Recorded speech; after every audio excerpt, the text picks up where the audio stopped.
Welcome back everyone, I hope you're doing well, and in this video, we're going to take a look at 3 of the best retailers on the market right now that are poised to benefit from further economic reopening and retail sales growth over the next few years. And for each of these companies, we're going to take a look at their current financial position, their operations, and how they're expected to grow over the longer term. And I think although e-commerce is growing at a terrific rate year over year, these 3 retailers are going to benefit from our new hybrid way of life where we have e-commerce and in-person retail. And all 3 names have strong digital sales that are growing annually, and they also have growing sales within their in-person retail locations as well. So going forward, these are 3 big retailers who are poised to benefit from the further economic reopening and are expected to grow long into the future. And before we take a look at that first stock, I'm going to ask you to please hit that like button and subscribe. I am the Gen Z investor, and every single day we talk about the stock market, going over different stocks you can buy and any major market news. So please hit that like button, subscribe for the daily videos, and the first retailer included in this episode is ticker LULU, which is Lululemon. They currently trade for $306 per share, and over the latest 12 months, their share price is up over 58%, and this company trades with a $39 billion market cap and a forward PE, which is on the high end of around 47. But we can see as of late, the company's share price from their high of over $398 has now fallen over 23% to a much more attractive level. And going forward, although e-commerce is growing and Lululemon is benefiting from that trend, the company is still planning to open more stores across the nation. And I agree with the company's expansion plans for the next few years. Lululemon is still a smaller retailer compared to their competition, with only around 500 stores in the United States and internationally. And I think going forward, because they don't open up huge retail locations with tens of thousands of square feet and millions of dollars worth of inventory, the fact that they create rather a boutique style location, lower rent costs, smaller square footage is actually very profitable for the business, and it actually will benefit them to have more locations in bigger cities all around the world. And Lululemon, because they offer their products, targeted toward the younger generations, they have seen an incredible growth to their digital sales throughout this pandemic, and the company expects that to continue to grow over the longer term and is not expecting only a short-term spike due to the shutdown of in-person retail. And over the last year, the company posted some incredible financial results. And we can see that in Q4 2020, they generated $1.7 billion of total revenue, which was up 24% year over year, and their adjusted earnings per share was up 13%. And for the full year of 2020, sales grew 11% to a total of $4.4 billion, which is absolutely incredible. Lululemon sells a premium product and what's called a somewhat luxury good. They sell higher priced items. They're not cheap. So the fact that this company could continue to grow revenue and sales throughout a global pandemic when tens of millions of consumers all around the world lost their jobs, didn't have any discretionary income, but a luxury product brand could continue to grow is absolutely impressive. And their product categories in the men's and women's both grew in the high double digits, and what's incredibly impressive is their digital revenue was up 92% over the last year, and that just shows that this is a brand that can dominate even without the retail locations being open all across the country. And their international revenue grew 47% as well, which is a very strong sign, and they ended the year with 521 stores. And if we take a look at their actual financial statements, this company every single year has done a terrific job of growing total revenue, and for a smaller retailer, they are very profitable. Taking a look at their net income, it continues to grow as well, and with a total of $588 million of total profits in the last 12 months. And going forward, analysts are projecting 28% sales growth in the current year, followed by another 17% growth next year. And for the next 5 years in the future, the annual expected share price appreciation is at 23% per year, and Lululemon is currently considered a buy, and the current share price of $306 is well below the 12-month expectation of $387 per share. So definitely a smaller retailer to take a look at right now. They've done a terrific job of expanding their digital and their retail locations. They've fallen over 20% from their highs and a ton of future growth expected to come from this brand over the longer term. And now on to stock number 2, we're going to take a look at Best Buy. Ticker BBY, currently trading for $120 per share. And over the last 12 months, from the April low, the company has climbed over 100% to this current level. And right now they trade with a $29.5 billion market cap and for a very reasonable valuation and a forward PE of only 16.4. So from a retailer that's been expanding at a fast rate as of late to still be trading at such a low valuation compared to the relative market, I think this is actually an attractive level to start or add to an existing position in Best Buy stock. And right now the company offers a 2.3% dividend, and we can see that they've been trading somewhat flat over the past 6 months. Back in October of 2020, the company sat at the exact same level that we are right now. So for the last few months, a lot of ups and downs, but not really a lot of movement overall. And recently the company just announced that throughout this pandemic, their e-commerce store has exploded and sales grew 175% year over year. So they've proven that even though they're a big name traditional retailer with stores all across the country, their online sales can actually be extremely impressive. And I think going forward, Best Buy is actually a retailer that's going to succeed in the hybrid model of in-person and online because of the products that they sell. Because they keep up their stores with the most up-to-date tech goods, and tech is only expanding and going forward, every individual in the modern society is going to always want upgrades to their tech products. The demand for their services is always going to be there. And the fact that a lot of individuals don't feel comfortable spending $1,000, $2,000, $3,000 on an online purchase for either a laptop, a phone, computer, whatever it may be, and having that shipped in the mail to their house, going in person to purchasing those high-end goods that actually cost thousands of dollars is how the trend's going to go. And that's why these in-person retailers who specialize for those products are seen to benefit even throughout this hybrid economy. Because who's going to want to order an 80-inch TV for $2,000 or $3,000 and have that shipped in the mail and risk all the damage, when you can still drive to a Best Buy store and make that same purchase, same amount of money, and have that ease of mind that you can pick up your TV, put it in your car, and bring it to your home without any damage. So I think that's one of the reasons why Best Buy, as a big tech retailer, will continue to grow.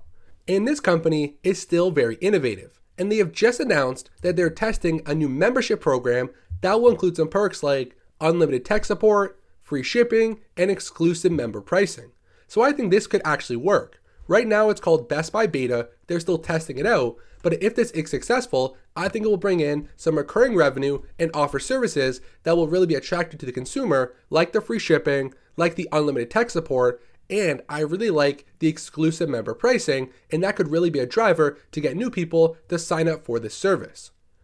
And now if we take a look at the company's financials, we can see that year over year, total revenue is growing at a decent rate, and they reached a record high of $47.2 billion of total sales over the last year. And their net income, or their bottom line, is growing year over year as well, and it's trending in the right direction with $1.8 billion of income in the last 12 months. And although this company has seen a lot of share price appreciation, they do offer investors a nice dividend with a yield of 2.3%.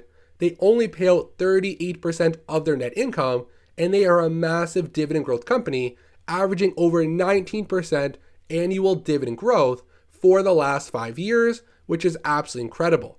And going forward, the company's projected to grow in share price by around 10% per year, including a 2 to 3% dividend. This could be a nice double-digit annual grower for your portfolio.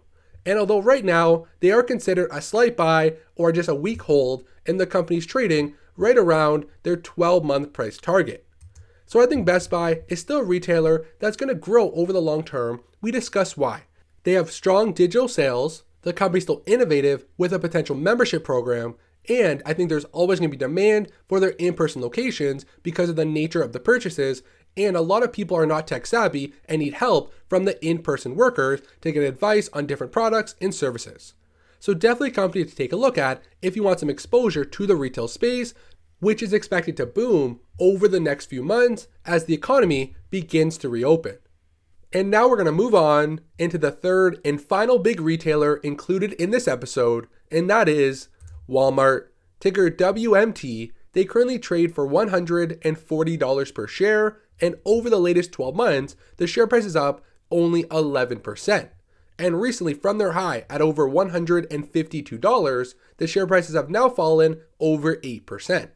Walmart has a market cap just over $392 billion and is currently trading with a forward PE of 25.7. And this is soon to be a dividend king with a current yield of 1.57%. So Walmart is a company we all know, we all shop there, and they're located all across North America. And they're a staple to the American economy and generate the largest amount of revenue out of any retailer in the world. And going forward, Walmart is still poised to benefit over the long term, even as we see a demand in e-commerce growing quarter over quarter. And because of the latest round of stimulus, investors are really bullish on Walmart right now because it is proven that when the government hands out checks to consumers, a lot of that money gets flown back into the economy through Walmart stores. And these sales have actually soared over 2020. And if we take a look at the full year results for their latest fiscal year, their total revenue grew close to 7%, coming in at $559 billion. And the company's adjusted earnings per share grew 11.2%. And Walmart is a cash flow machine. In the fiscal year of 2021, they generated $36.1 billion of total operating cash flow, and minus around $10.3 billion of capital expenditures, they were left over with $25.8 billion of total free cash flow at the end of the year. And that grew over $11 billion from the 2020 number. And over the latest 12 months, they've paid out $6.1 billion in dividends, bought back $2.6 billion worth of shares, and in total returned $8.7 billion to their investors in the last year. And what's impressive is with over $25 billion of total free cash flow and dividend payments only making up around $6 billion, that means Walmart is paying out less than 25% of their total free cash flow, so that payment is very sustainable, can consistently grow year over the longer term. And throughout this pandemic, when the shift to e-commerce has accelerated, Walmart has shown some great results, and their total e-commerce net sales grew 69% year over year to around $100 billion. And that's just absolutely incredible. Continuing to grow year over year, Walmart is the second largest e-commerce platform behind Amazon within the United States, and I think going forward, this is still a staple of the US economy, and I think it will always be like that over the longer term. And I think no matter what, even as e-commerce continues to grow, Walmart's e-commerce network is going to grow proportionately, and the stores are still going to generate hundreds of billions of dollars in sales every single year. And if we take a look at the company's income statement, although this is already the big name retailer, they've been operational for over 50 years, they continue to grow revenue each and every year as well, which is extremely impressive. Although we're not getting any 20, 30, 40% annual growth rates, the fact that this company is still expanding, bringing in more sales than the prior year consistently over the long term is extremely impressive. And if we take a look at their dividend, they've been growing it for 47 consecutive years, so they're very close to becoming a true dividend king. And at this current level, the yield is only at 1.57%, which is considered low, but the company still has a net income payout ratio of only 40%. And if we take a look at some future growth projections, analysts are forecasting around 6.3% annual share price appreciation. Add in that dividend, you're looking anywhere between a 7 to 9% annual expected growth rate coming from Walmart. And over the past 5 years, this company has actually outperformed the S&P 500, which is kind of shocking to most investors. But right now, they are currently ranked as a strong buy, coming in at a 1.9, and the current share price, right around $140, is well below the 12-month expectation of close to $160 per share. So over the next 12 months, analysts are forecasting a lot of upside in Walmart's current share price. So we all know this company, the largest retailer in North America, they dominate the entire country, and going forward, I think they're still going to benefit from the shift to e-commerce. I think investors are underestimating how fast Walmart's e-commerce platform can continue to grow, and I think going forward, even though there's a lot of smaller websites who are going to do well online, I think Walmart, the big name in our society, is only going to continue to dominate for long into the future. So that was the third retailer included in this week's video. We took a look at Best Buy, Lululemon, and of course Walmart. These are three retailers who I think will continue to grow despite the trending online. They all have very strong digital sales, and their actual in-person retail stores all have different factors about them that I think will continue to drive foot traffic even as the pandemic comes to an end and we return back to our normal way of lives. So thank you for watching to the end. I want to ask you to once again to please hit that like button and subscribe. I am the Gen Z Investor, and every single day we talk about the stock market, going over different stocks you can buy and any major market news. So please hit that like button, subscribe for the daily videos, and I will see you in tomorrow's episode.